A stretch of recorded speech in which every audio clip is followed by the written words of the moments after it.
గొప్ప దేవుడవైన మా స్వామి, ఈ సాయంత్రం వేళ మీ యొక్క వాక్యాన్ని ధ్యానించడానికి మమ్మల్ని అందరినీ యేసుక్రీస్తు వారి నామములో మీ చేతులకు సమర్పించుకుంటున్నాం. మీ ఆత్మను మాతో ఉంచి చక్కగా నడిపించి, మీ వాక్యాన్ని మేమందరం కూడా పంచుకోవడానికి సహాయం దయచేయమని మనవి చేసుకుంటున్నాం. ప్రియమైన గొప్ప తండ్రి, ఎవరెవరైతే ఆశతోటి లాగిన్ అయ్యారో వారందరికీ కూడా మీ వాక్యం సమృద్ధిగా దయచేయబడడానికి సహాయం దయచేయండి. మీ వాక్యంలో వ్రాయబడిన విలువైన సంగతులన్నిటినీ కూడా గ్రహించడానికి, మీ యొక్క వాక్యం చేత నడిపించబడ్డానికి, నింపబడ్డానికి, ఎక్విప్ చేయబడ్డానికి, మా సంతోషం మీ వాక్యం విన్న తర్వాత అధికం కావడానికి, మాకుండే మోటివేషన్ అధికం కావడానికి, మీరు ఎంత విలువైన దేవుడవో అది మేము తెలుసుకొని మీలో బహుగా ఆనందించడానికి, మా బాధ్యతను మేము గుర్తెరిగి, మీ దగ్గర నుంచి మేము పొందేటువంటి శక్తిని గుర్తెరిగి, ఎంతో అందమైన రీతిలో జీవించడానికి సహాయం చేస్తారని మీ సన్నిధి కోరుకుంటూ, మా ప్రియ సహోదర సహోదరులందరితో కూడా మీరు ఉండాలని, మేమందరం పెద్ద కుటుంబంగా ఆయా ప్రాంతాల్లో నుంచి మేము కనెక్ట్ అవుతుండగా, మీరే మాతో ఉండి, మీ సింహాసనం చుట్టూ మమ్మల్ని కూర్చోబెట్టుకొని, మీ వాక్యాన్ని ప్రసాదిస్తారని, ఈ సమయాన్ని ఆశీర్వాదకరంగా చేస్తారని, మమ్మల్ని మీ దయగల హస్తాలకు అప్పచెప్పుకుంటూ, కృతజ్ఞతావందనాలు తెలియజేసుకుంటూ, యేసుక్రీస్తు వారి పరిశుద్ధ నామములో మనవి చేసుకుంటున్నాము తండ్రి. ఆమేన్. 1వ కొరింథీ పత్రికలో మొదటి అధ్యాయాన్ని మనం ఆరంభం చేశాము. చాలా విషయాలు మనం చూడడం జరిగింది. మొట్టమొదట 3 వచనాలు ఒక సెట్‌గా మనం చూసాము. తర్వాత 4 నుండి 9 వచనాల వరకు మనం 2 వారాలు అది చూడడం జరిగింది. ఈవేళ 10వ వచనం నుంచి మనం చూడవలసి ఉంది. మనం ఎంతవరకు వెళ్ళగలుగుతామో అంతవరకు చదువుకుంటూ వెళదాము. కొంచెం జాగ్రత్తగా మీ అటెన్షన్ పే చేయాలని, నిశితంగా వినాలని నేను ఎంతగానో మీకు మనవి చేస్తాను. 10వ వచనం చదువుతున్నానండి. సహోదరులారా, మీరందరూ ఏకభావముతో మాటలాడవలెననియు, మీలో కక్షలు లేక ఏక మనస్సుతోనూ ఏక తాత్పర్యముతోనూ మీరు సన్నద్ధులై ఉండవలెననియు, మన ప్రభువైన యేసుక్రీస్తు పేరట మిమ్మును వేడుకొనుచున్నాను. పౌలు గారి యొక్క వ్రాతలో దేవుని యొక్క చిత్తము, ఆయన యొక్క పిలుపు, మనమందరం కూడా పరిశుద్ధపరచబడ్డము, మనందరికీ కూడా ఇచ్చినటువంటి పిలుపు, దేవుని యేసు ప్రభువాలో మనకు కలిగిన దేవుని యొక్క కృప, అనగా వేరే మాటలో చెప్పాలంటే విచిత్రమైన ఆయన యొక్క శక్తి మనకి ఇవ్వబడ్డాయి అని మనం చూసాం. ఆ తర్వాత ఈ కొరింథు సంఘంలో ఉండే వాళ్ళకి దేవుని కృప అనుగ్రహించబడిందని నేను చూశాను అని పౌలు గారు చెబుతూ ఎంతో సంతోషించాడు అని మనం చూసాం.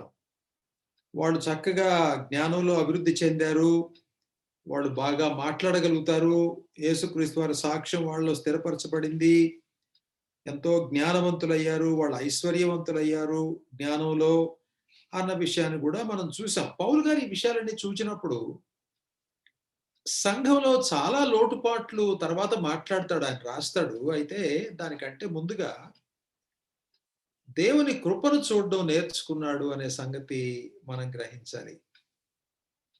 మనం సాధారణంగా మన కళ్ళకి ఏం కనపడుతుంటే ఎవరైనా తప్పు చేస్తే అది ముందు కనపడుతుంది. వాళ్ళలో దేవుని కార్యం ఎంత బాగా జరుగుతుంది, వాళ్ళు ఎంత బాగా అభివృద్ధి చెందుతున్నారు, దేవుని కనికరాన్ని వాళ్ళు ఎంత బాగా గుర్తుపట్టారు, ఎంత చక్కగా ఆరాధన చేస్తున్నారు, ఎంత చక్కగా ప్రార్థనలు చేస్తున్నారు. ఈ విషయాలు మనకంత తొందరగా అనిపించదనమాట.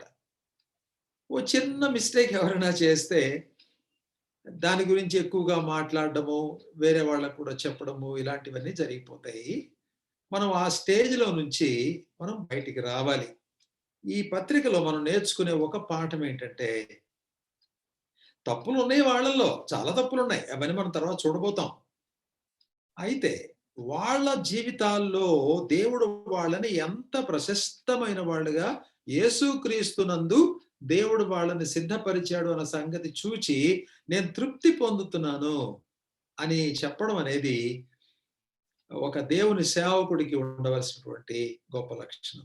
దేవుని సేవకులే కాదు, సంఘంలో మనం ఎవరమైనా కూడా అలానే చక్కగా సంతోషంతోటి ఆహ్, దేవుని యొక్క కృపను అర్థం చేసుకొని ఆహ్, దేవుని పట్ల, దేవుని కార్యాల పట్ల చక్కని సంతోషాన్ని వెలిబుచ్చడం అనేది మనం చేసుకోవలసినటువంటి ఒక మంచి అలవాటు అని నేను చెబుతాను.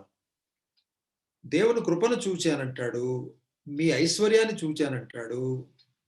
మీరు చాలా కొన్ని విషయాల్లో బాగా చక్కగా ఉన్నారని చెప్తున్నాడు. మీకు కృపావరాలున్నాయి అని చెప్తున్నాడు. దేవుని కృపంతా మీ మీదకి రావాలి అని కోరుకుంటున్నాడు. ఈ 9 వచనాల్లో ఆయన చికాకు పడుతున్నట్టు గాని, ఆయన విసుగు చెందుతున్నట్టు గాని మనకెక్కడా కనబడదు. తర్వాత కొన్ని విషయాలు గట్టిగానే మాట్లాడతాడాయన. కానీ సహోదరులారా, మనం ఒకళ్ళతో ఒకళ్ళం మాట్లాడుకునేటప్పుడు ప్రభుని యేసుక్రీస్తు వారిలో ఒక సమాజంగా ఉన్నాము. పెద్ద కుటుంబంగా ఉన్నాం కాబట్టి, మనం ఒకళ్ళతో ఒకళ్ళం మాట్లాడుకునేటప్పుడు అసలు ముందుగా దేన్ని చూడాలి? దేవునికి ఒకరిని బట్టి ఒకడు ఎలా కృతజ్ఞతలు చెల్లించాలి? ఈ మంచి ధోరణి ఉంది చూసారా? ఆ ధోరణిని మనం అలవాటు చేసుకుంటే ఎంత బావుంటుంది అని నా మట్టుకైతే నాకనిపిస్తుంది. ఆ తర్వాత ఆయనన్నాడు, "మీరు యేసుక్రీస్తు ప్రత్యక్షత కొరకు కూడా మీరు ఎదురు చూస్తున్నారు. యేసుక్రీస్తు దినంలో మీరు నిందారహితులుగా ఉండాలి. మీరు ఉందురుగాక. దేవుడు మిమ్మల్ని స్థిరపరుస్తాడు" అని చెబుతున్నాడు. తరువాత యేసుక్రీస్తు అను తన కుమారుని సహవాసమునకు మిమ్మల్ని పిలిచిన దేవుడు నమ్మదగిన వాడు అన్న విషయాన్ని కూడా 9వ వచనంలో ఆయన చెప్పాడు. ఈ విషయానికి సంబంధించి అనేకమైన విషయాలు 3 వారాల్లో మనం చూడడం జరిగింది. ఇప్పుడు మనం దేవుని యొక్క వాక్యంలోకి ఇంకొంచెం లోతుగా వెళదాం.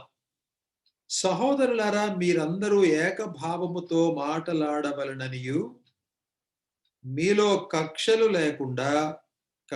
లేక ఏక మనస్సుతోనూ ఏక తాత్పర్యముతోనూ మీరు సన్నద్ధులై ఉండవలెననియు మన ప్రభువైన యేసుక్రీస్తు పేరట మిమ్మును వేడుకొనుచున్నాను.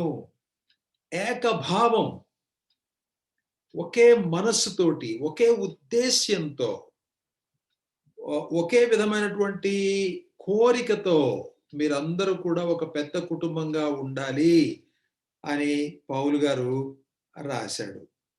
ఆ తర్వాత కక్షలొద్దు మనకి. కక్షలు లేకుండా ఉందాము. అంటే వాళ్ళలో కక్షలున్నాయి. అది చెప్తాడు. ఆ తర్వాత వచనంలో చెప్తాడది. ఏక మనస్సుతోను, ఏక తాత్పర్యముతోను మీరందరూ ఉండాలి. అసలు వాళ్ళు ఎలాగనంటే, సహోదరులారా, సహోదరులను మనం ఎవరిని పిలుస్తాం? ఒక కుటుంబంగా ఉంటేనే కదా పిలిచేది. ఆ ఐక్యతని ఎన్ని సార్లు తిరిగి తిరిగి చెప్తున్నాడో చూడండి. యేసుక్రీస్తులో పరిశుద్ధపరచబడ్డారు. పరిశుద్ధులుగా ఉండడానికి పిలువబడ్డారు. నేను అపొస్తలుగా ఉండడానికి పిలువబడ్డాను. మీరు పరిశుద్ధులుగా ఉండడానికి పిలువబడ్డారు. మనమందరం సహోదరులము. ఆ భాష చూడండి ఎంత బావుందో. తర్వాత మీలో దేవుని కృపను చూసి సంతోషిస్తున్నాను. చూసారా ఆ భాష ఎంత బావుందో? ఆ ఉత్తరం రాసేటప్పుడు ఓ 10 మందికి ఓ 4 మాటలు చెప్పాలి అనంటే, ఆ టోన్ గాని, ఆ పదాలు గాని, ఆ భాష గాని, అసల ఆ ప్రొసీడ్ అయ్యే విధానం కానీ ఎంత దైవికంగా ఉన్నాయో మనం ఆలోచిస్తే పెద్దవాళ్ళ జీవితాల్లో నుంచి మనం ఇవన్నీ కూడా నేర్చుకోవలసిన వాళ్ళమే. మీలో కక్షలు లేకుండా ఉండండి అని పౌలు గారు చెప్తున్నాడు. ఒకే విషయాన్ని గురించి మాట్లాడండి. మీలో విభేదాలు వద్దు అని అంటున్నాడు. ఇక్కడ ఒక మాట మాట్లాడాడు. మీరు సన్నద్ధులై ఉండవలెననియు. ఇంగ్లీష్‌లో మీరు కంప్లీట్‌గా ఉండండి అనే మాట వ్రాయబడింది. కంప్లీట్ అనే మాట రాయబడింది. ఈ పదానికి అర్థం ఏంటంటే ఇదొక మెడికల్ టర్మ్ అని కామెంటేటర్స్ చెప్పారు. ఏమిటి మెడికల్ టర్మ్ అంటే వైద్య శాస్త్రంలో వాడే పదం ఇది. ఎందుకు చెప్పారంటే తెలుగులో ఇక్కడ రాయబడింది మీరు సన్నద్ధులై ఉండాలి. ఇంగ్లీష్‌లో మీరు సంపూర్ణులై ఉండాలి అని చెప్పబడింది. మెడికల్ టర్మ్ ఏంటంటే మీరందరూ కూడా ఒకరితో ఒకళ్ళు తప్పకుండా కలుసుకునే ఉండాలి అని చెప్పబడింది. ఈ మెడికల్ టర్మ్ అని ఎందుకన్నామంటే ఇక్కడ వాడిన పదాన్ని మన శరీరాల గురించిన వర్ణన చేసే సందర్భంలో వాడతారట ఆ పదాన్ని. మన బాడీలు చేతులు గాని, కాళ్ళు గాని, కళ్ళు, ముక్కు, నోరు ఇవన్నీ కూడా కలిసి ఉంటాయి. ఆ అర్థం వచ్చేటువంటి సందర్భాన్ని ఆయన వారికి చెప్తున్నాడు అని స్కాలర్స్ అయిన వాళ్ళు, ఎరిగినటువంటి వాళ్ళు మనతోటి చెబుతున్నారు. ఇప్పుడు అందుచేత మనం చాలా జాగ్రత్తగా ఈ అపోస్టాలిక్ బోధ, అపోస్తలుల బోధలో ఉన్నటువంటి ఈ ఏకత్వాన్ని మనం చాలా జాగ్రత్తగా అర్థం చేసుకుని, ఇది ప్రభు యొక్క ఆజ్ఞగా తీసుకుని, మనం సంఘం అంతట్లో ఎవరెవరి బాధ్యత వాళ్ళు నిర్వర్తిస్తూ, అందరినీ కలుపుకొని జీవించడం అనేది ఎంతో చక్కటి విషయం.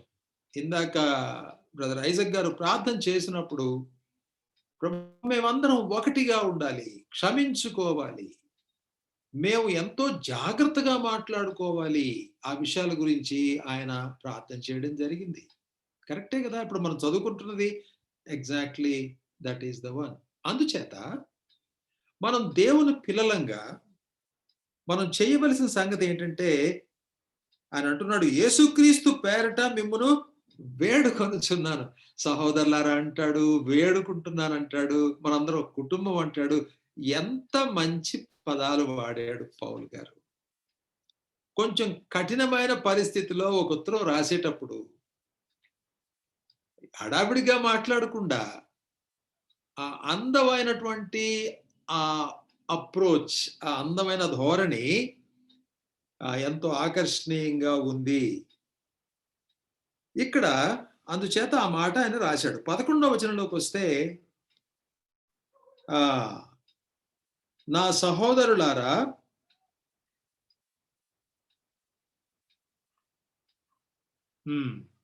మీలో కలహములు కలవని మిమ్మును గూర్చి క్లోయే ఇంటి వారి వలన నాకు తెలియవచ్చెను. బహుశా క్లోయే అనే ఆవిడ ఆడమనిషి అని నా ఉద్దేశం. క్లోయే అనే పదం సాధారణంగా ఆడవాళ్ళు పెట్టుకునే పేరది. ఎవరో ఆ చర్చిలో ఒక ఆవిడ చాలా మదన పడిపోతుంది. అయ్యో! మా సంఘం చెడిపోతున్నదే, కనబడకూడని లక్షణాలు కనబడుతున్నాయి అని ఆవిడ ఆరాట పడిపోయి, ఆమె ఇంటి వారి వలన అనే మాట ఉంది గనక కామెంటేటర్స్ ఏమన్నారంటే ఆమె బహుశా చాలా ధనవంతురాలై ఉండాలి. పౌలు గారు వేరే చోట ఉన్నప్పుడు ఆమె కొంతమంది మనుషుల్ని ఆయన దగ్గరికి పంపి, అయ్యా మీరు ఒకసారి మా దగ్గరికి వచ్చి కొంచెం సంగతులు సరిచేస్తే బాగుంటుంది అని చెప్పి ఉండొచ్చు అని కామెంటేటర్స్, వ్యాఖ్యానకర్తలు రాయడం అనేది జరిగింది. 12లో చూస్తే మీలో ఒకడు నేను పౌలు వాడను, ఒకడు నేను అపొల్లో వాడను, మరి ఒకడు నేను కేఫా వాడను, ఇంకొకడు నేను క్రీస్తు వాడనని చెప్పుకొనుచున్నారని నా తాత్పర్యము. అయ్యా నా మనసులో ఉన్నది ఏంటంటే క్లోయే గారి ఇంటి వాళ్ళ దగ్గర నుంచి నాకు ఈ సంగతులు వినబడ్డాయి. మీలో ఒక ధోరణి ఉంది.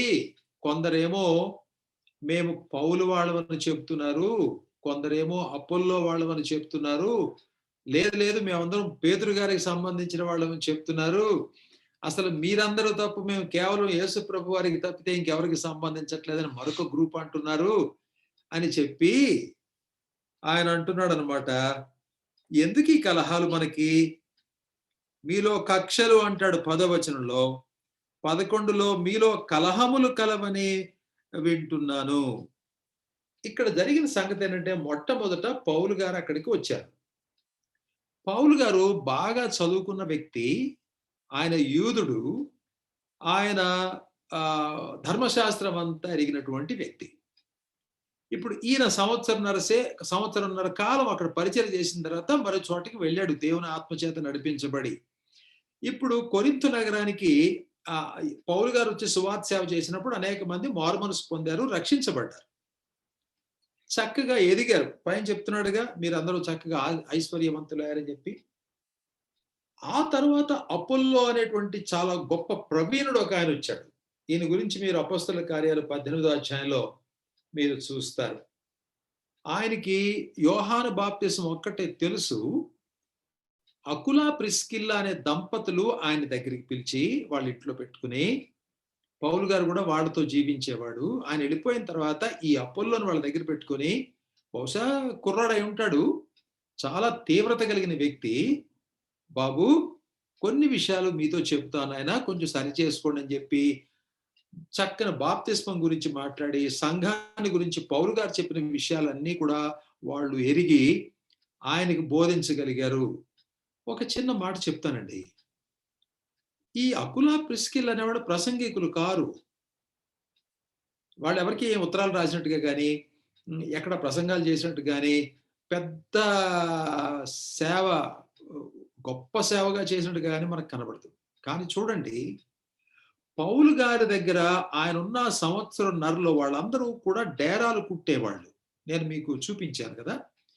ఈ డేరాలు కుట్టే వ్యక్తి ఉండడం వల్ల వాళ్ళందరూ కూడా ఒక దగ్గరే ఉండి రాత్రింబగళ్ళు పని చేసుకునేవాళ్ళు. నేనేమనుకుంటున్నానంటే ఆ సంవత్సరన్నర కాలంలో పౌలు గారు దేవుని యొక్క అపోస్తలుడు అనే సంగతి గుర్తించి వాళ్ళు ఎంత లాభాన్ని పౌలు గారి దగ్గర నుంచి వాళ్ళు పొందాలో, దేవుని వాక్యాన్ని తనివి తీరా చెప్పించుకున్నారు, విన్నారు, నేర్పించుకున్నారు. వాళ్ళకున్న సమస్యలన్నీ తీర్చుకున్నారు. ధర్మశాస్త్రంలో ఉన్నటువంటి అనుమానాలన్నీ తీర్చుకున్నారు. ఎంత బాగా తీర్చుకున్నారంటే, ఎంతో ప్రవీణుడైన ఒక వ్యక్తి వాళ్ళ మధ్యలో సేవకుడుగా ఉండడానికి వస్తే, ఆయన నెమ్మదిగా దగ్గరికి పిలిచి, ఆయనకి మరి విశదముగా దేవుని వాక్యాన్ని బోధించారు అని చెప్పబడింది. ఎంత అసాధ్యులండి వాళ్ళిద్దరు. దేవుని వాక్యాన్ని ఎంత బాగా నేర్చుకున్నారు. పనులు చేసుకునే వాళ్ళే. మరి వాడికి పిల్లలు ఉన్నట్టుగా కనబడదు ఎక్కడ. ఉన్నారో లేదో మనం ఊహించలేం. కానీ వాళ్ళు ఎంత తీవ్రత కలిగిన వ్యక్తులు. సంఘం అంటే ఏంటో అర్థం చేసుకున్నారు. పరిచర్య అంటే అర్థం చేసుకున్నారు. పౌలు గారితో పాటు ప్రయాణం కూడా చేసి ఒక ఊరు వదిలిపెట్టి ఇంకొక ఊరికి కూడా వెళ్ళిపోయారు వాళ్ళు. ఇలాంటి కపుల్ వాళ్ళు ఏం చేశారంటే వాళ్ళు అపోల్లో అనే ఆయనకి దేవుని వాక్యం చెప్పారు. ఇంట్లో కూర్చోబెట్టుకొని బహుశా భోజనం వండి అర్ధరాత్రి వరకు మాట్లాడుకునేవారేమో. ఆయన అపోల్లో అని ఆయన చాలా షార్ప్ మనిషి, చాలా వాడి అయిన వ్యక్తి. అందుచేత దేవుని వాక్యాన్ని చాలా వెంటనే గ్రహించేసి అదంతా ఆయన గుండెల్లో పెట్టుకుని సంఘం దగ్గరకు వచ్చి అద్భుతంగా బోధ చేయటం వల్ల అనేక మంది ఎంతో ఆశ్చర్యపోయారు, ఎంతో మంది మేలు పొందారు. అందుకని ఆయన చాలా చదువుకున్న వ్యక్తి గనక అలా బహుశా మోస్ట్ యవనస్తులందరూ ఆయన వెనకాల పడిపోయి ఉంటారు. యూదా మతానికి సంబంధించిన వాళ్ళందరూ పౌలు గారి వెనకాలకి వెళ్ళారు. ఈ 9వ అధ్యాయంలో 5వ వచనంలో చూస్తే పౌలు గారు ఏమన్నాడంటే ఈ ఉత్తరంలో, పేతురు గారిలాగా మేము కూడా ఒక విశ్వాసురాలైన భార్యను మా వెంట పెట్టుకుని వెళ్ళడానికి మాకు అవకాశం ఉంది కదా అని అన్నాడు. దీన్ని ఆధారం చేసుకుని కామెంటేటర్స్ ఏమన్నారంటే, వ్యాఖ్యానకర్తలు ఏమన్నారంటే, బహుశా పేతురు గారు తన ప్రయాణాల్లో ఎప్పుడో ఒకసారి ఇక్కడ కూడా వచ్చి ఉండొచ్చు. వచ్చినట్టు బైబిల్లో అయితే లేదు. ఉంటే ఉండొచ్చు. అది వాళ్ళు గుర్తించి చిన్న చిన్న పనులు చేసుకునేవాళ్ళు. కొంచెం ఆయన చేపలు పట్టుకునే వ్యాపారం కాబట్టి అది చెప్పుంటాడు కాబట్టి కొంచెం చిన్న చిన్న వాళ్ళందరూ బహుశా ఆయన వెంబడించారని అనిపిస్తుంది. గొప్ప తత్వవేత్త వెనకాల ఆ లైన్‌లో వాళ్ళు వెళ్ళారు. బాగా చదువుకున్నటువంటి యవ్వనస్తులందరూ ఒకాయన వెనకాల వెళ్ళారు. పేతురు గారు అనగానే కొంచెం చిన్న చితక మామూలు మనుషులందరూ ఆయన వెనకాల వెళ్ళారు. కొందరేమన్నారంటే, "మాకసలు మీతో సంబంధం లేదు. మేము కేవలం మాకు పేతురు అవసరంలా, పౌలు అవసరంలా, అపొల్లో అవసరంలా. మేము యేసుక్రీస్తు వారి ఆహ్, కి సంబంధించిన వాళ్ళం కాబట్టి ఆయన మాటే వింటామని" వాళ్ళు మేమందరికంటే పరిశుద్ధులు అన్నట్టుగా వాళ్ళు మాట్లాడడం మొదలుపెట్టారు. ఇక్కడ ఒక్క నిమిషం ఆగుదామండి.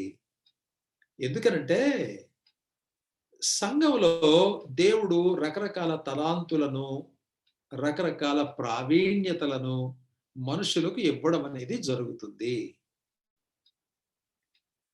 ఇప్పుడు వాళ్ళందరూ కూడా ముగ్గురు దేవుని యొక్క పరిచర్య చేశారు. అందరూ యేసు ప్రభుని గురించి మాట్లాడుతున్నారు కాబట్టి ఒక వర్గం అనుకున్నారు, మన దృష్టి యేసు ప్రభు మీదనే ఉండాలి. కరెక్ట్ కదా అది. కరెక్టే. ఈ మిగతా వాళ్ళేమన్నారంటే, ఈ అభిమాన సంఘాలు ఏర్పడ్డాయి అక్కడ. కొందరికి పేతురంటే అభిమానం, కొంతమందికి పౌలు గారంటే అభిమానం, కొంతమందికి అపొల్లో అంటే అభిమానం. మనం ఈ ప్రమాదం అనేది సంఘానికి కలగకుండా మనం చూసుకోవడం చాలా అవసరము. సంఘానికి దేవుడు కొంతమందిని బహుమానాలుగా ఇస్తాడు. మన మధ్యలో పరిచారకులుగా వాళ్ళుంటారు. అయితే సాతాను దీన్ని తన అడ్వాంటేజ్ కోసం మలుచుకొని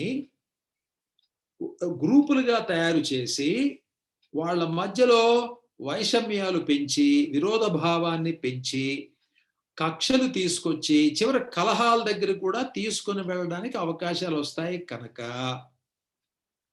మన దృష్టి ఎప్పుడూ కూడా యేసుక్రీస్తు వారు యొక్క వాక్యం మీదనే ఉండాలి గాని, ప్రసంగికుల్ని అంటుకొని వాళ్ళ గురించే మాట్లాడి వాళ్ళని చిన్న విగ్రహాల్లాగా తయారు చేసి, మేము ఆయన్ని వెంబడిస్తాం, మాకు ఆయనంటే ఇష్టం. ఈ మాటలు సంఘంలో మాట్లాడకుండా ఉండడం అనేది సంఘానికి క్షేమం, మనకందరికీ కూడా క్షేమం. మా చిన్నతనంలో భక్త సింగారు లాంటి వాళ్ళు, లేకపోతే ఇంకా పెద్ద పెద్ద వాళ్ళు ఇద్దరు ముగ్గురు ఉండేవాళ్ళు. ఇక మేమందరం కూడా వాళ్ళు చెప్తేనే స్టాండర్డ్, ఇక మిగతా వాళ్ళు లెక్కలోకి లేరన్నట్టుగా మేమందరం ఉండేవాళ్ళం. తెలీదు ఆ రోజుల్లో. అయితే జ్ఞానం వచ్చే కొద్దీ, దేవుడు నేర్పించే కొద్దీ శ్రేష్ఠులైన సహోదరులు అనేక మంది ఉన్నారు. అందుకనే హెబ్రీ గ్రంథకర్త ఆయన రాసేటప్పుడు సాక్షి సమూహం అని ఎంతో అందంగా చెప్పాడు.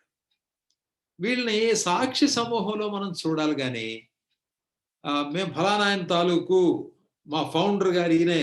పౌలు గారు ఫౌండర్ అంటే స్థాపకుడు. మేము స్థాపకుడు గారి పార్టీ, లేకపోతే మేము బోధకుల పార్టీ, మేము గెస్ట్ స్పీకర్ పార్టీ, ఇట్లాంటివన్నీ మన జీవితాల్లో లేకుండా మనం చూసుకోవాలి. అసలు ఇంకొక మాట కూడా ఇక్కడ మీరు గమనించాలి. ఈ కొరింథు సంఘంలో ఎందుకొచ్చిందా ఈ ప్రాబ్లమ్ అంటే, 2 విషయాలు చెప్తాను మీకు. కొంచెం జాగ్రత్తగా వినండి. చరిత్ర కూడా మనకు తెలియాలి కదా! ఏ ఏ పరిస్థితిలో ఎలాంటి సంఘాలున్నాయి, లోకం వాళ్ళ మీద ఎలాంటి పోకడ చూపిస్తుందని మనకు కూడా తెలియాలి గనక ఓ 2 విషయాలు చెప్తాను. మొట్టమొదటిది, కొరింథీయులు పెద్ద ఫిలాసఫర్స్ అంటే తత్వవేత్తలు వాళ్ళు. చదువుకున్న వ్యక్తులు. ఆర్గ్యూ చేస్తారు. వితండవాదాలు చేస్తారు. జ్ఞాన సముపార్జన అంటే వాళ్ళకి చాలా ఇష్టమని నేను పోయినసారి మీతో చెప్పాను. వాళ్ళకి ఎక్కడన్నా కొత్త విషయాలు కనపడితే ఇక దాని గురించి ఇక అదే పనిగా ఆలోచించడం, ఆర్గ్యుమెంట్లు చేయటం, వాళ్ళతో వీళ్ళతో వాదించటం, అదెట్లా, ఇదెట్లా, దీని సంగతేంటి, దాని సంగతేంటి? వాళ్ళు చాలా మురికి జీవితంలో ఉన్నారు. వాళ్ళు చాలా పాపమంతా సంఘంలోకొచ్చింది. అయితే వాళ్ళు దేనిలో తృప్తి పడుతున్నారంటే, మేము పౌలు వాళ్ళం, మేము అపొల్లో వాళ్ళం, మేము పేతురు వాళ్ళం ఇలా చెప్పడం మాత్రమే కాకుండా, వాళ్ళ యొక్క ఆ ఫిలసాఫికల్ ఆర్గ్యుమెంట్స్ ద్వారా అంటే జ్ఞాన సముపార్జన చేశారు కదా! ఆ జ్ఞానాన్ని గురించి ఒకళ్ళతో ఒకళ్ళు వాదించుకోవడంలో దీనిలో చాలా ఆత్మీయమైనటువంటి జీవితం ఉందని ఒక రకమైనటువంటి తప్పుడు తృప్తిని వాళ్ళు పొందుతూ వచ్చారు అనేది చరిత్ర మనకు చెప్తుంది. అంతేకాదు, కొరింథు నగరంలో చాలా విభేదాలు ఉండేవని, పార్టీలుగా ఉండేవాళ్ళని. నేనే చెప్పాను కదా! ఫిలాసఫర్స్ చాలా మంది ఉండేవాళ్ళని, ఒక్కొక్క ఫిలాసఫర్ వెనకాల, ఒక్కొక్క తత్వవేత్త వెనకాల కొంతమంది వెళ్ళిపోతా ఉండేవాళ్ళు. మాకు ఈయన నచ్చాడు. సార్ ఇంకా చెప్పండి సార్. మీకు తోచింది చెప్పండని ఇలా గుంపులు గుంపులుగా గురువులు, శిష్యుల్లాగా తయారయ్యారు. ఇది వాళ్ళకి అలవాటు. రక్షణ పొందక ముందు వాళ్ళ అలవాటుని రక్షణ పొందిన తర్వాత చర్చిలోకి కూడా తీసుకొనొచ్చారు. ఇప్పుడు మనం జాగ్రత్తగా గమనించాల్సిందేంటంటే నాయకులైన వాళ్ళు ఎవరెవరు ఏ బ్యాక్‌గ్రౌండ్ నుంచొచ్చారో సంఘంలో నిదానంగా విచారించుకొని ఎరిగిన తరువాత, వాళ్ళ ద్వారా రాగలిగినటువంటి లేక వాళ్ళు దేనిలో జారిపోగలుగుతారో వాటి గురించి వాళ్ళతో ముచ్చటించి, వాళ్ళని హెచ్చరించి, వాళ్ళని గట్టి మనుషులుగా చేసి, సాతాను వాళ్ళని వాడుకోకుండా చేయవలసిన బాధ్యత సంఘంలో నాయకుల మీద ఉన్నది. మనం కూడా ఒకవేళ వాక్యం చెప్పడానికెళ్ళినప్పుడు, సార్ మీరు చెప్పారని కొంతమంది టెక్స్ట్ మెసేజ్‌లు ఇవ్వచ్చు, ఫోన్‌లు చేసి మాట్లాడొచ్చు. మనం ఉబ్బి తబ్బిబ్బయిపోకూడదు దానికి. బహుశా మనకంటే పెద్దోళ్ళు ఎవరు రాలేదు గాబట్టి పాపం మనమే పెద్దోళ్ళం అనుకుంటున్నారు వాళ్ళు. అంచేత మనకంటే బాగా తెలిసినోళ్ళొస్తే వాళ్ళు వాళ్ళని పొగుడుతారు. దాని అర్థం ఏంటంటే పెద్ద, చిన్న అనే భేదం మనకేమీ అవసరం లేదు. మనం కంగారు పడిపోవాల్సిన అవసరం లేదు. బోధకులుగా ఉండేవాళ్ళు సంఘానికి నేర్పవలసిందేంటంటే, మీరు మెసేజ్ వైపు చూడండి. మెసెంజర్ వైపు కాదు అని మనం చెప్పాలి. తెలుగులో చెప్పాలంటే, ప్రభు పంపించినటువంటి వర్తమానం వైపు చూడండి గానీ, వర్తమానికుల వైపు చూడకండి అని మనం చెప్పాలి. ఒక్కోసారి పల్లెటూరులో ఉండేవాళ్ళు, ఎక్కువ చదువుకోని వాళ్ళు, కొంచెం ఈ పాలిటిక్స్‌లోంచి వచ్చిన వాళ్ళు, వాళ్ళకి ఈ ధోరణి కొంచెం ఎక్కువగా ఉండొచ్చు. కాబట్టి సంఘంలో ఎవరెవరు ఏ బ్యాక్‌గ్రౌండ్ నుంచి వచ్చారో కొంచెం ఆలోచన చేసి, ఆ బ్యాక్‌గ్రౌండ్‌లో రాగలిగినటువంటి ప్రమాదాలు గుర్తించి, వాళ్ళతో మాత్రమే ఎంతో చక్కగా మాట్లాడి సంఘాన్ని అంతటిని ప్రొటెక్ట్ చేసుకోవాల్సిన బాధ్యత సంఘం యొక్క నాయకుల మీద, పాస్టర్‌ల మీద, కాపరుల మీద, పెద్దల మీద, డీకన్స్ మీద ఉంటుంది అని నేను మీకు మనవి చేస్తాను. రెండో విషయం చెప్తాను. చరిత్రలో ఉన్న రెండో విషయం ఏంటంటే, పౌలు గారు పైన యేసుక్రీస్తునందు మీరు ఒక కుటుంబంగా ఉన్నారు. యేసుక్రీస్తు సంఘంగా ఉన్నారు అని అన్నాడు గదా! పైనన్నాడు. దేవుని సంఘమునకు అక్కడ ఎక్లీసియా అనే మాట వాడారని నేను మొట్టమొదట చెప్పాను మీకు. ఎక్లీసియా అంటే కాల్డ్ ఔట్ అని అర్థం. అయితే ఇప్పుడు జాగ్రత్తగా వినండి. ఈ పదాన్ని పౌలు గారు ఎంత అందంగా ప్రయోగించాడంటే, కొరింథు పట్టణంలో అక్కడ ఆ టౌన్ కౌన్సిల్‌లో మనకి ఈ కార్పొరేటర్‌లు వాళ్ళు వీళ్ళు ఎలాగుంటారో కొంతమందిని ఊళ్ళో నుంచి ఎక్లీసియా చేశారు. అంటే పిలువబడిన వాళ్ళుగా చేశారు. వాళ్ళని ఎంచుకున్నారు. కాల్డ్ ఔట్ అన్నారు. సిటీలో నుంచి కొంత సామర్థ్యం కలిగినటువంటి కొంతమంది పెద్దల్ని ఈ ఏలుబడి చేయడానికి వాళ్ళు పిలిచారు. అందుచేత ఎక్లీసియా అన్న పదాన్ని వాడడంలో పౌలు గారి ఉద్దేశ్యం ఏంటంటే, మీరింతకు ముందు మారు మనస్సు పొందక ముందు లేతే ఇప్పుడు కూడా మీ పట్టణంలో ఎలా అయితే కొందరిని సెలెక్ట్ చేసుకొని పట్టణాన్ని పరిపాలించడానికి వాళ్ళు ఆ బాడీలోకి తీసుకున్నారో, అదే విధంగా దేవుడు మిమ్మల్ని లోకంలో నుంచి విడిపించి తన కొరకు పిలుచుకున్నాడు అన్న సంగతిని కూడా పౌలు గారు అక్కడ చెబుతున్నారు. వాళ్ళకి ఈజీగా అర్థమయ్యే భాష అది. ఎందుకంటే వాళ్ళ పట్టణంలో జరుగుతున్న సంగతులు అవన్నీ కూడా. వాళ్ళలో పార్టీలెక్కువున్నాయి, కలహాలెక్కువున్నాయి, కక్షలెక్కువున్నాయి. ఈ లీడర్ల వెనకాల తిరిగి భజన చేసే సంఘాలు చాలా ఉన్నాయి. అంతే కాకుండా కొంతమంది పిలువబడి ఆహ్, ఏలికలుగా పెట్టబడిన సందర్భాలు గూడా కొన్ని ఉన్నాయి. కాబట్టి పౌలు గారు ఈ సంగతంతా చూసి వాళ్ళకి ఈజీగా అర్థమయ్యేటట్టుగా అవే పదాలను వాడి దేవుడు మిమ్మల్ని ఏర్పాటు చేసుకున్నాడు. మీలో కలహాలు ఉండడానికి వీల్లేదు. లోకాన్ని మీరు ఫాలో అవ్వకండి. మీరు ప్రత్యేకంగా ఉండాలి అని తన అనుభవం అంతటిని జోడించి ఎంతో చక్కగా వాళ్ళ హృదయాలకు తెలియజేస్తున్నాడు అనే సంగతి మనకి అర్థం కావాలి. మరొక విషయం కూడా చెప్పాలి ఏంటంటే, ప్రసంగాలు చేసేటప్పుడు కొంతమంది చాకచక్యంగా చేస్తారు. మంచి మంచి మాటలు చెప్తారు, ముచ్చట్లు చెప్తారు, కథలు చెప్తారు, నవ్విస్తారు. కొంతమంది ఈ ముఖ్యంగా చదువు రాని వాళ్ళకి బైబిల్ చూడాల్సిన అవసరం లేదుగా, ముచ్చట్లు చెప్తుంటే అలానే వింటారు నోర్లు తెరుచుకొని. దేవుని వాక్యాన్ని చెప్పేటప్పుడు మనుషుల్ని పక్క దారి పట్టించకండి. కథలు చెప్పే వ్యవహారం కాదది. లేతే నవ్వించే వ్యవహారం కాదది. ఒక బుర్రకథ చెప్పినట్టు చెప్పే వ్యవహారం కాదది. అంతే కాకుండా కొంచెం పట్టణంలో ఉండేటువంటి సంఘాలైతే పెద్ద పెద్ద పదాలు వాడేసి, పెద్ద పెద్ద థియాలజీ పదాలు వాడేసి, పెద్ద పెద్దోళ్ళు మాట్లాడుకునే మాటలు చెప్పి, అబ్బో! ఈయనకి చాలా తెలిసినట్టుందే అనేటువంటి అభిప్రాయం కలిగించి, వాక్యం చెప్పడానికి ప్రయత్నాలు చెయ్యకండి. ఎందుకంటే దీని వెనకాల సాతాను దాన్ని ఆధారం చేసుకొని అమాయకుల్ని మోసం చేయడానికి అవకాశం ఉంది. కొంతమంది నీ వెనకాల వస్తారు. నీకు తెలీదు ఆ సంగతి. అందుచేత ఇది ఒక రెండో సంగతి. మొట్టమొదటిది ఏమన్నాం మనం? ఆ ఊర్లో కల్చర్ వల్ల కొందరు ఆ ఫిలాసఫీ వల్ల గుంపులు ఏర్పడ్డాయి. అలా ఏర్పడకుండా మీ సంఘాల్లో చూసుకోండి. రెండవది,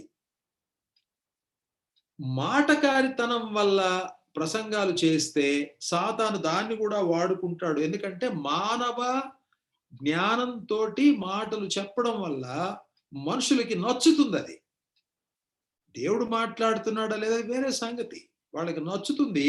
అందుకని కొంతమంది అతని వెనకాల పోయి అతను ఏం చెప్పినా సరే, తప్పు గాని, ఒప్పు గాని ఏం చెప్పినా సరే, ఇక గొర్రెల్లాగా దాని వెనకాల వెళ్ళిపోవడానికి సాతాను కొందరిని తయారు చేయడానికి అవకాశాలుంటాయి. కాబట్టి ఆ విషయంలో కూడా జాగ్రత్తగా ఉండాలి. మరొక మూడో జాగ్రత్త ఏంటంటే, there can be a drift from the lord to the lord's servants. దేవుని నుండి, మన ప్రభు దగ్గర నుండి ప్రభు సేవకుల మీదకి మనుషుల దృష్టి వెళ్ళిపోతుందేమో, జాగ్రత్తగా ఉండాలి. ముఖ్యంగా సేవకులైన వాళ్ళు స్త్రీల విషయంలో చాలా జాగ్రత్తగా ఉండాలి.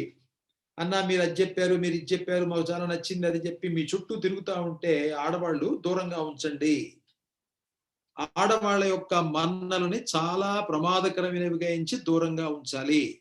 మంచిదే లేండమ్మా, చాలు అర్థమైంది, మరేం పర్లేదు, దేవుని స్తోత్రం అని చెప్పి తొందరగా పంపించడం అనేది నేర్చుకోవాలి. ఎప్పుడైనా సరే దేవుని మీద నుంచి దేవుని సేవకుల మీదకి గాని సంఘం యొక్క కళ్ళు వెళితే ఏమవుతుందో తెలుసండి? కంపారిజన్ వస్తుంది. పోలికలు వస్తాయి. ఈయన ఇలా చెప్తాడు, ఆయన అలా చెప్తాడు. ఎవరి ధోరణి వాళ్ళది. ఎవరు చెప్పే విషయాలు వాళ్ళు చెప్తారు. కొంతమంది కొంత బాగా చదువుకొని ఉంటే, అధ్యయనం చేసుంటే దానిలో మేలుంది చెబుతారు. కొంతమంది అంత ఎక్కువగా పఠించకపోయి ఉంటే అన్ని విషయాలు చెప్పలేరు. కానీ వాళ్ళు కూడా మంచి విషయాలే చెబుతారు. కాబట్టి ఒకరితో ఒకరిని పోల్చటం అనేది అంత సరికాదు. అంటే ఇప్పుడు కొంతమంది బాగా చెప్తారు, కొంతమంది అంత బాగా చెప్పలేకపోతున్నారని చెప్పడం తప్పేం కాదు గానీ, దానివల్ల పోటీ తత్వాన్ని తీసుకురావటం మాత్రం చాలా ప్రమాదం. అది తగదు. అది దేవుని యొక్క మందిరాల్లో తగదు. పర్సనాలిటీ కల్ట్ అంటారు దీన్ని ఇంగ్లీష్‌లో. ఈ పర్సనాలిటీ కల్ట్స్ రాకుండా ముఖ్యంగా పట్టణాల్లో చాలా జాగ్రత్తలు పాటించవలసి ఉంటుందని నేను మీకు మనవి చేస్తాను. యోహాను సువార్తలో 17వ అధ్యాయం ఒక్కసారి తీయండి. యోహాను సువార్త 17వ అధ్యాయం 20, 21 వచనాలు కలిసి ఉన్నాయి. ఒకసారి చూద్దాం. యోహాను సువార్త 17వ అధ్యాయము 20, 21 వచనాలు. ఏముందక్కడ? మరియు నీవు నన్ను పంపితివని లోకము నమ్మునట్లు తండ్రి, నాయందు నీవును నీయందు నేనును ఉన్నలాగున వారును, వారు అంటే ఎవరి గురించి అయితే నేను ప్రార్థన చేస్తున్నాను అంటే, నీ యందు విశ్వాసం ఉంచినటువంటి నా శిష్యులు, లేక రాబోయే దినాల్లో సంఘంగా ఉండేవాళ్ళు, వారును మన యందు ఏకమై ఉండవలనని వారి కొరకు మాత్రము నేను ప్రార్థించుట లేదు, వారి వాక్యము వలన నాయందు విశ్వాసముంచువారు అందరును ఏకమై ఉండవలనని వారి కొరకును ప్రార్థిస్తున్నాను. అసలు మనలో ఎవరు గొప్పవాడని అపోస్తులే వాళ్ళు పోటీలు పెట్టుకున్నారు. యేసు ప్రభు సిలువకి వెళ్తుంటే వెనకాల ఆలోచిస్తున్నారు. మనలో ఎవరు గొప్పోడు, నెక్స్ట్ సీనియర్ ఎవరు అని చెప్పి.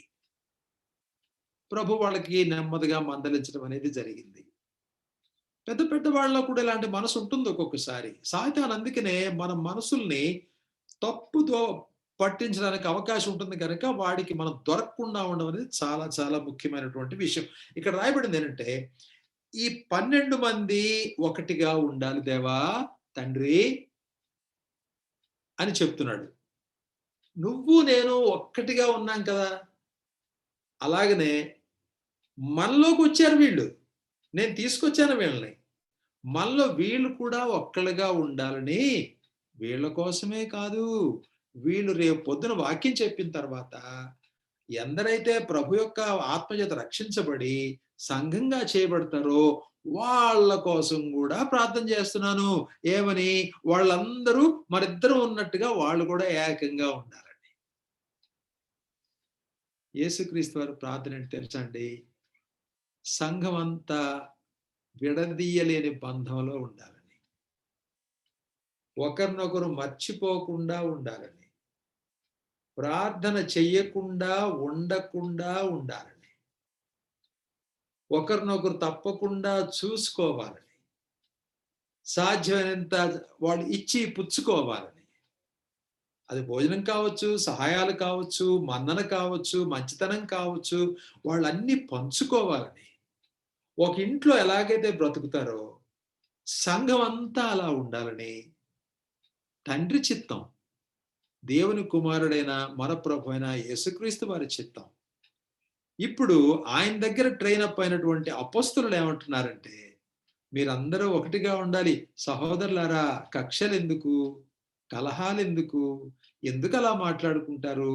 మేమందరం ఎవరిమి అని అంటాడు. ఇప్పుడు చూడండి 12వ వచనం చూడండి.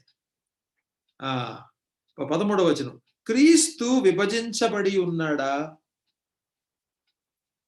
క్రీస్తు ఏమన్నా విభజించబడ్డాడా అంటే అర్థం ఏంటంటే, ఆయన కాలు ఒకళ్ళు తీసుకెళ్ళిపోయారా? ఆయన చెయ్యి ఒకళ్ళు లాక్కెళ్ళిపోయారా? అంటే అవయవాలన్నీ కూడా ఒక శరీరాన్ని అవయవాలని విడదీసేస్తే ఎంత అసహ్యంగా ఉంటుందో, క్రీస్తు విభజించబడ్డాడా అని ఆయన పిలవటంలో మీరు చేసే పని ఎంత అసహ్యమైందో తెలుసా అని ఆయన అడుగుతున్నాడు. మనం కూడా దీన్ని జాగ్రత్తగా గమనించాలి. ఇక్కడ చూడండి ఏమన్నాడు 13లో, క్రీస్తు విభజించబడి ఉన్నాడా? పౌలు మీ కొరకు సిలువ వేయబడ్డాడా? పౌలు నామములో మీరు బాప్తిసం పొందారా? నా నామమున మీరు బాప్తిసం పొందితిరని ఎవరైనను చెప్పకుండునట్లు క్రిస్పునకును గాయుయునకును తప్ప నేను మరి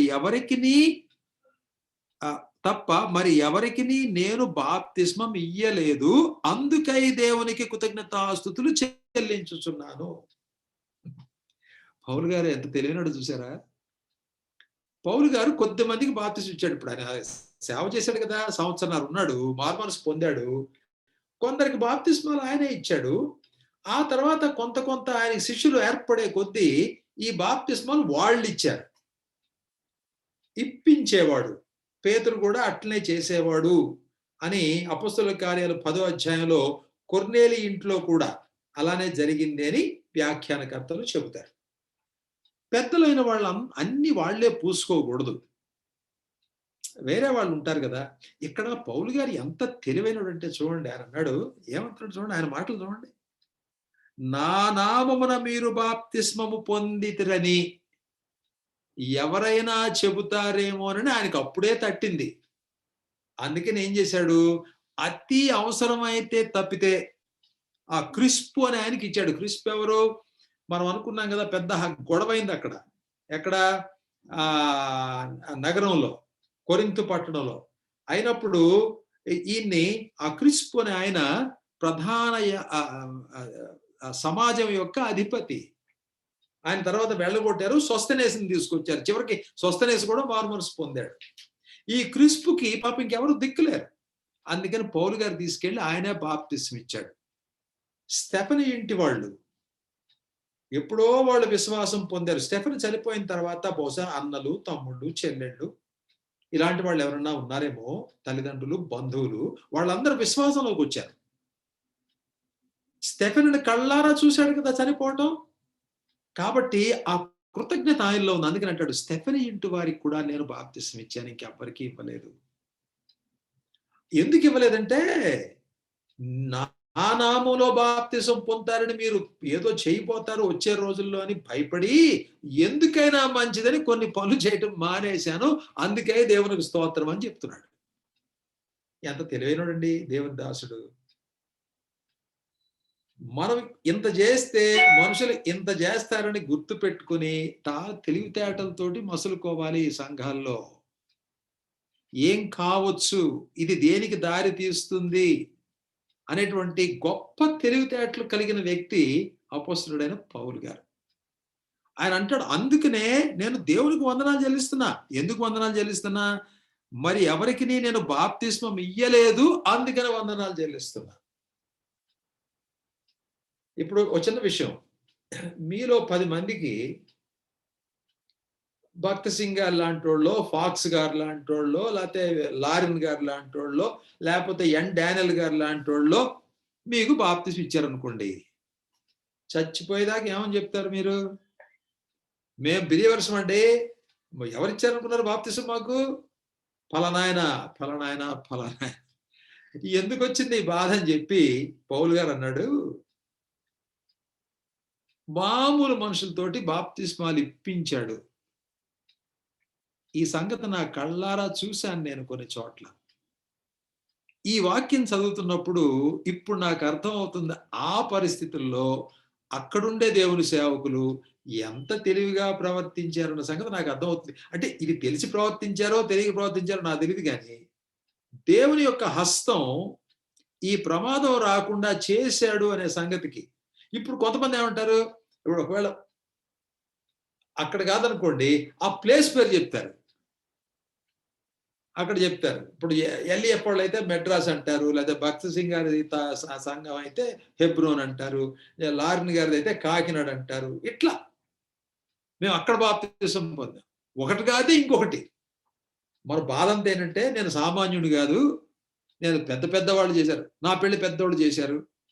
లేకపోతే మా ఇంట్లో డెలివరీ వస్తే ఆయన వచ్చి పిల్లలకి పేర్లు పెట్టారు.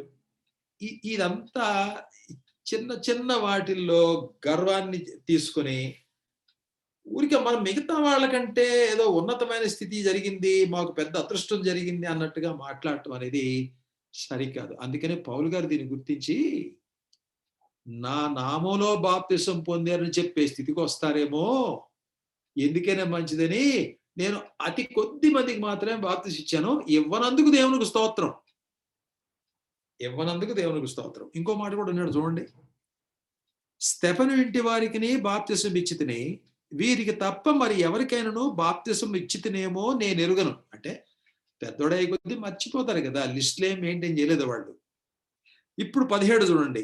బాప్తిస్మం ఇచ్చుటకు క్రీస్తు నన్ను పంపలేదు, కానీ క్రీస్తు యొక్క శిలువ వ్యర్థము కాకుండునట్లు వాక్చాతుర్యము లేకుండా సువార్త ప్రకటించుటకే ఆయన నన్ను పంపెను. సువార్త ప్రకటించడానికే పంపాడు, బాప్తిసం ఇవ్వడానికి పంపలేదు అని చెప్పడంలో ఒక డాక్ట్రినల్ పాయింట్ ఉంది. అదేంటంటే, బాప్టిస్మల్ రీజనరేషన్ అని కొన్ని సంఘాలు ఫాలో అవుతారు. ఫ్రంట్ లైన్ చర్చెస్ లో, కొన్ని చర్చెస్ లో ఈ పురాతన కాలమైనటువంటి సంఘాలు 100-200 సంవత్సరాల క్రితం నుంచి భారతదేశంలో, ఆంధ్రప్రదేశ్లో ఉన్నటువంటి సంఘాల్లో వాళ్ళు ఏమంటారంటే, తల్లిదండ్రులకున్న విశ్వాసం బిడ్డల్లోకి ఎలా వస్తుందంటే, వాళ్ళని బాప్తిస్మం ఇచ్చేస్తే సరిపోతుంది. ఈ చిన్న పిల్లల బాప్తిస్మాలు, పెద్దోళ్ళు ఒప్పుకున్నప్పుడు యవనస్తులకు బాప్తిస్మాలు ఇవ్వటం, ఇదంతా ఏమంటారంటే బాప్టిస్మల్ రీజనరేషన్ అంటారంటే, బాప్తిస్మం ఇవ్వడం ద్వారా మనుషులు తిరిగి జన్మిస్తారు, వాళ్ళ పాపాలు క్షమించబడతాయి. ఎందుకు అనంటే, నీ పాపములు క్షమింపబడినట్లు నీవు లేచి బాప్తిసం పొంది నీ పాపములు కడిగి వేసుకొనుము అని అన్నాడు కదా అననీయ పౌలుతోటి. అదోటి చూపిస్తాడు. తర్వాత జైలర్ ఇంట్లో, ఆ చెరసాల నాయకుడి ఇంట్లో చిన్న పిల్లలు కూడా ఉండుంటారు కదా! రాత్రి వేళ అందరికీ బాప్తిస్మాలు ఇచ్చారంటే, చిన్న పిల్లలకు కూడా బాప్తిస్మాలు ఇచ్చారు కదా! అని మరికొంతమంది వాదిస్తారు. పెద్ద పెద్దగా దేవుని వాక్యం తెలిసినోళ్ళు కూడా చిన్న పిల్లలకు కూడా బాప్తిసం ఇవ్వచ్చు అని చెప్పినోళ్ళున్నారు. అది కరెక్ట్ కాదండి. అది పొరపాటు. పెద్ద పెద్దవాళ్ళు మనకంటే చాలా విషయాలు తెలిసిన వాళ్ళు కూడా ఒక్కొక్కసారి చిన్న చిన్న విషయాల్లో పొరపాటు చేస్తారు. మరేం పర్వాలేదు కానీ, అది కరెక్ట్ అయిన విషయం మాత్రం కాదు. ఇక్కడ పౌలు గారు చెప్పిన మాటలు మనకు క్లియర్‌గా ఏమర్థం అవుతుంది?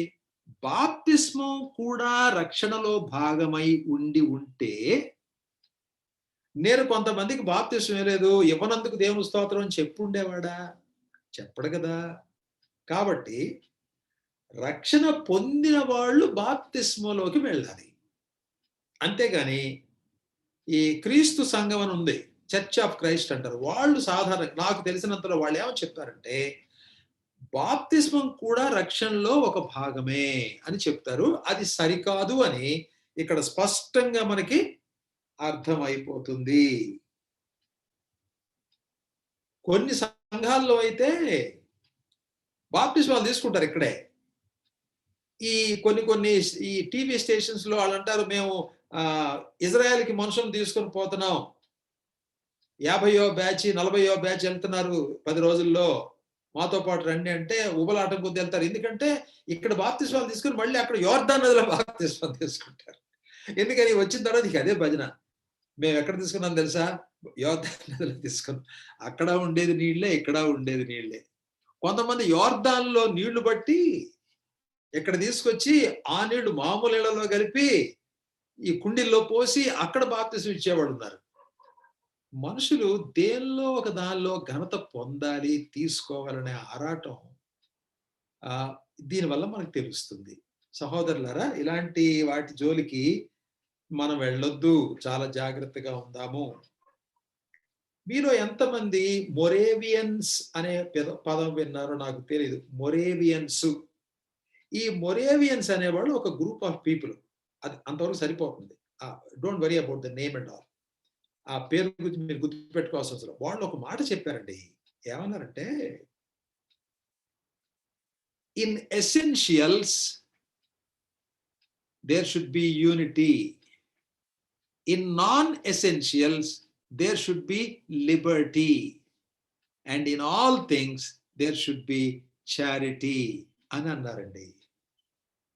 తెలుగులో చెప్పాలంటే, అవసరమైన అన్ని విషయాలలో మనం అందరం కూడా ఏకీభవించవలసిందే.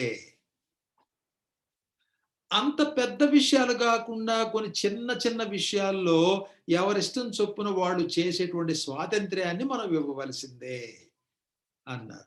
మూడో విషయం ఏంటంటే, అసలు ఏ విషయం చేసినా సరే అందరం కూడా ప్రేమతో చేయాల్సిందే అని అన్నారు.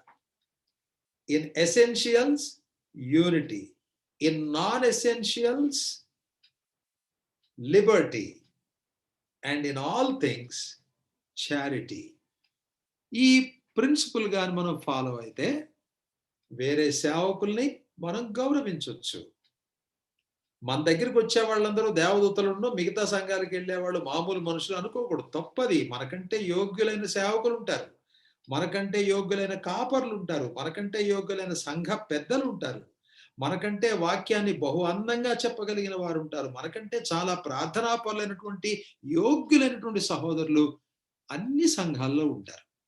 మన దగ్గరికి రాకపోయినంత మాత్రాన మనమేదో స్పెషల్ గ్రూప్ అని, వేరే వాళ్ళు తక్కువని ఎప్పుడూ మనం భావించకూడదు. మన సంఘంలో ఏదన్నా 2, 3 విషయాలు ఏదైనా చెప్పేవాళ్ళు ఉంటే ఉండొచ్చు.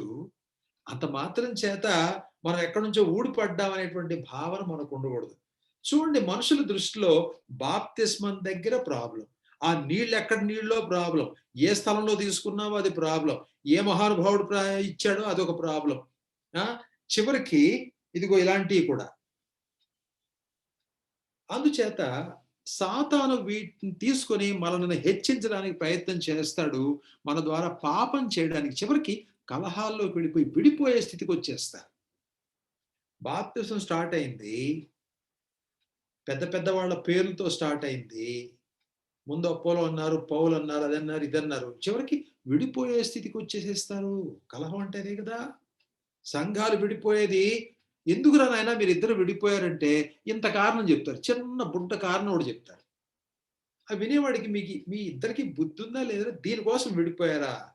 అలా విడిపోయే సంఘాలు చాలా ఉన్నాయి సహోదరులారా. మనం కూడా దానికొస్తామేమో, అలా రాకుండా జాగ్రత్తలు తీసుకుందాం. కాబట్టి పెద్దలైన వాళ్ళు ఈ విషయంలో చాలా జాగ్రత్తల్ని పాటించాలి. పౌలు గారు ఇక్కడ మనకు చెప్తున్న ఒక విషయం ఏంటంటే, సువార్తను ప్రకటించే విషయంలో ఆయన ఎంతో జాగ్రత్తగా ఉన్నాడు. బాప్తిసం ఇవ్వటానికి యేసు ప్రభువారు నన్ను పంపలేదు అనగానే, మీరు నా ద్వారా బాప్తిసం పొందినా, ఎవరి ద్వారా బాప్తిసం పొందినా అది పెద్ద ఇష్యూ కానే కాదు అనే సంగతి ఒక్కసారి చెప్పి కొట్టి పారేశాడు దాన్ని. రెండవది బాప్తిస్మానికి మనుషులను రక్షించే కెపాసిటీ లేదు అనే సంగతి తేటగా చెప్పేసేసాడు. మూడో విషయం ఏంటంటే, క్రీస్తు యొక్క శిలువ వ్యర్థమైపోకుండా, వాక్ చాతుర్యం లేకుండా సువార్తను ప్రకటించడానికి ఆయన నన్ను పంపించాడు. వాక్చాతుర్యం అంటే ఏంటి? కొంచెం నా వైపు చూడండి జాగ్రత్తగా.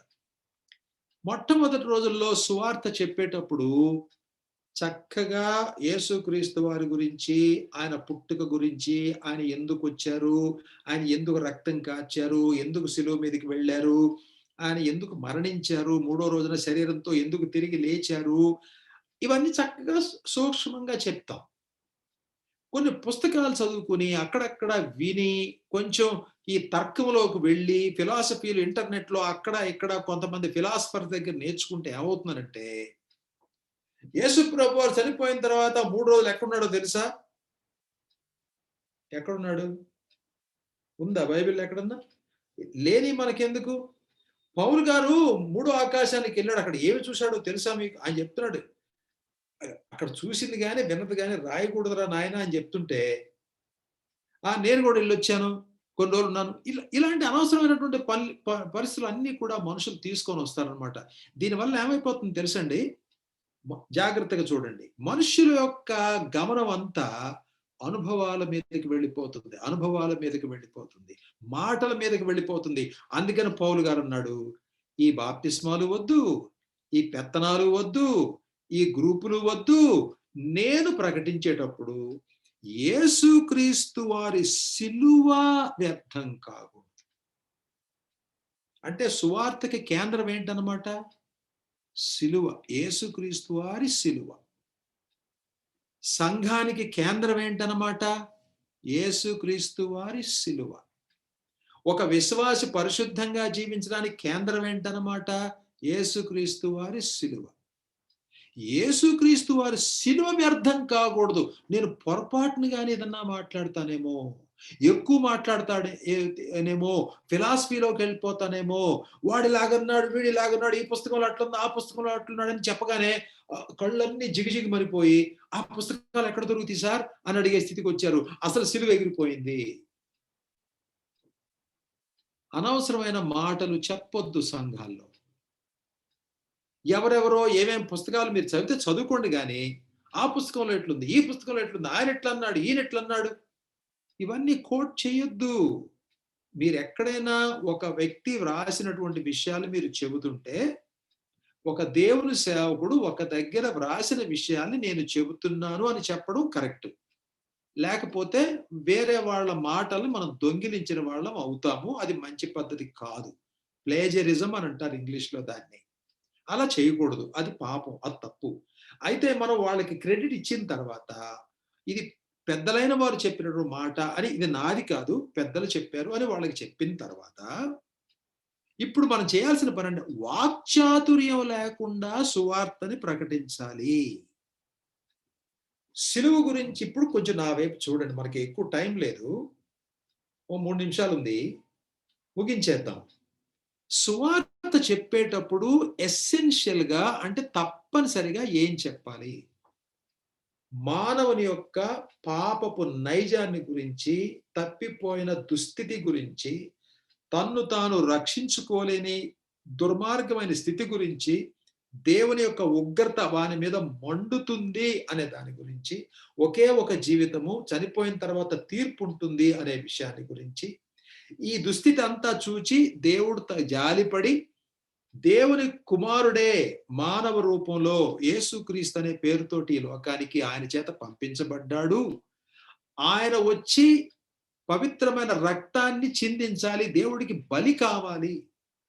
ఎందుకంటే పాపాలు క్షమించబడ్డానికి పవిత్రమైన రక్తం చిందించబడాలి. పవిత్రమైన రక్తం ఉన్న మనిషి లేడు గనక దేవుడే ఒక మనిషిని తయారు చేసి, దేవుడే దేవుని కుమారుడు మనిషి యొక్క ఆ శరీరాన్ని ధరించుకొని వచ్చాడు. ఎందుకనంటే తన ప్రాణం ఇవ్వడానికి. వచ్చిన రోజు నుంచి చెబుతూనే ఉన్నాడు. ఆయన శిలువ మీద చనిపోయింది మనుషులు వేసినట్టుగా కనబడింది కానీ ఆయన తన ప్రాణాన్ని ఇవ్వకపోతే ఎవరు తీసుకునేవాళ్ళు కాదు. దేవుని యొక్క కార్యక్రమం ఇది. అసలు మనం సృష్టించబడక ముందే ఇది చక్కగా దేవుని చేత ఏర్పాటు చేయబడింది. దేవుని ప్రేమ దీనిలో కనబడుతుంది, దేవుని ఏర్పాటు దీనిలో కనబడుతుంది. సిలువలో యేసుక్రీస్తు వారు పాపాన్ని పరిహరించాడు. పాపులు నీతిమంతులుగా మారుతారు, నీతిమంతులు పరిశుద్ధులుగా జీవిస్తారు. ఆ జీవించిన తర్వాత వాళ్ళు పూర్తి విమోచనం కొరకు కనిపెడతారు. ప్రభు చిత్తం అయితే వచ్చేసారి ఈ విషయాలు మనం కొంచెం లోతుగా చూడడానికి ప్రయత్నం చేద్దాం. ఈ అధ్యాయం చివరి వరకు ఉండేటువంటి ఈ విషయాలన్నీ కూడా 18 నుంచి ఉన్నటువంటి విషయాలు అద్భుతమైన అందమైన విషయాలు. మీకు వీలైతే చక్కగా చదువుకొని రండి. వచ్చేసారి మనం అందరం కలిసి మాట్లాడుకుందాం. ఇక్కడ చెప్పొచ్చే పాయింట్ ఏంటంటే, ఇక్కడ సువార్త గురించి 2వ అధ్యాయం చివరి వరకు కూడా పౌలు గారు చాలా జాగ్రత్తగా మాట్లాడతారు. ఎందుకైనా జాగ్రత్తలు తీసుకున్నాడు, సువార్తని ఎంత జాగ్రత్తగా చెప్పాడు, మనం ఎలా చెప్పాలి, మనకు ఆ జాగ్రత్త ఉందా లేదా, అసలు మనకు ఆ గమనం ఉందా లేదా. యేసుక్రీస్తు వారు సువార్త అంటే తేలిగ్గా తీసుకున్నాం. ఏముందండి సువార్త మీటింగ్ అండి, అలా మాట్లాడతారా? సువార్త మీటింగ్ అంటే తేలిగ్గా ఉంటుందా? ఎవరో గెస్ట్ స్పీకర్ వచ్చాడు అమెరికా నుంచి అంటే ఎగబడి పరిగెడతారా? సువార్త ద్వారానే మనుషులు పరలోకంలోకి ప్రవేశిస్తారు. ఆ సువార్తని నా పెదవులతో నేను ఉచ్చరించేటప్పుడు క్రమంగా మోసం లేకుండా, ఏమి కలపకుండా, ఏమి తీసేయకుండా ఉన్నది ఉన్నట్టు మనుషులందరికీ ఎవరికైనా అర్థమయ్యేటువంటి భాషలోనే చెబుతున్నానా లేదా అనేది చాలా ముఖ్యంగా గమనించవలసిన సంగతి. ఎందుకు ఇంత గమనం అంటే, సువార్త సిలువ వ్యర్థమైపోతుంది లేకపోతే. కొందరు ఏంటేంటేంటో మాడుతుంటారు అనమాట. సైన్స్లో ఎలా ఉంది, ఖగోళంలో ఎలా ఉంది, ఫిజిక్స్లో ఎట్లా ఉంది, కెమిస్ట్రీలో ఎట్లా ఉంది, ఫలానా వాడు ఈ మాట అన్నాడు, ఫలానా వాడు అన్నాడు, వేదాల్లో ఈ మాట ఉంది, అక్కడ ఈ మాట ఉంది, ఇక్కడ. ఎందుకండి మనకు అదంతా? ఎందుకండి ఆ మాట? దేవుని యొక్క పరిశుద్ధాత్మ నీకు ఒక అవకాశం ఇచ్చి నిలబెట్టి, నాయన చెప్పు నీ ప్రభు గురించి అన్నప్పుడు, యేసుక్రీస్తు వారి సిలువ దగ్గరకు వచ్చి ఆ సిలువను చక్కగా వర్ణించి, సిలువ తప్పితే ఇక వేరే మార్గమే లేదు అనేది అందరి గుండెల్లో నాటగలిగితే సరిగ్గా సువార్త చెప్పావు అని చెప్పాల్సి వస్తుంది. సిలువను గురించిన వార్త చెప్పడం నీకు అభ్యాసం ఉందా? ఇందాక అన్నగారు చెప్తున్నాడు, డిపార్ట్మెంట్ పెట్టాము, ఈ సువార్తను చెప్పేటువంటి బాధ్యత కొందరు ప్రత్యేకంగా తీసుకున్నారు, సంఘం అంతా కూడా దాని విషయంలో తయారు కావాలని ఇందాక చెప్పారు. ఏం చెప్పాలి? ఇదిగో ఇక్కడ ఉంది కాషన్. ఆ డిపార్ట్మెంట్ వాళ్ళకే కాదు, మనందరికీ కాషన్ ఏంటంటే, యేసుక్రీస్తు వారి సిలువ వ్యర్థము కాకుండానట్లు, క్రీస్తు యొక్క సిలువ వ్యర్థము కాకుండానట్లు వాక్చాతుర్యం ఉండాల్సిన అవసరం లేదు. ఊరికి పెద్ద పెద్ద ఇంగ్లీష్ పదాలు, సంస్కృత పదాలు, ఏ పదాలు వాడాల్సిన అవసరం లేదు. సామాన్యమైన మాటలు చెప్పండి, కన్ఫ్యూజన్ లేని మాటలు చెప్పండి. ఒకవేళ క్రైస్తవేతరులకు సువార్త చెప్పేటప్పుడు పెద్ద పెద్ద వాక్యాలు చెప్పకుండా, ఆ వాక్యాలు ఇలా చెప్పబడిందండి, దాని అర్థం ఏంటంటే చిన్న చిన్న ముక్కలుగా చేసి వినేవాడికి అర్థమయ్యే శైలిలో దేశీయమైన పదాలు వాడి అందంగా చెప్పండి. వాళ్ళు మరిచిపోకుండా వాళ్ళ హృదయాల్లో దాచుకొని వాళ్ళ ఇంటికి వెళ్ళిన తర్వాత ప్రార్థన చేసుకునే ఏర్పాటు మీ మాటల్లో నుంచి రావాలి. కాంప్లెక్స్ గా వాడద్దు. పెద్ద పెద్ద ఫిలాసాఫికల్ వర్డ్స్ అక్కడ చెప్పాడు, ఇక్కడ చెప్పాడన్న మాట, పెద్ద పెద్ద రకరకాల భాషలు మాట్లాడటం, ఇంగ్లీష్ లో మాడితే గౌరవం పెరుగుతుందనుకో ఎక్కువగా ఇంగ్లీష్ పదాలు వాడటం వద్దు. అది చెయ్యొద్దండి, దయచేసి వద్దండి. ఎందుకు చేస్తారంటే నువ్వు ఘనత పొందుతావు, యేసుక్రీస్తు వారి శిలువ వ్యర్థమైపోతుంది. మళ్ళీ అవకాశం రాదేమో. పౌలు గారు సంఘ పరిచర్య చేసేటప్పుడు, సువార్త పరిచర్య చేసేటప్పుడు ఎంత జాగ్రత్తలు పాటించాడు.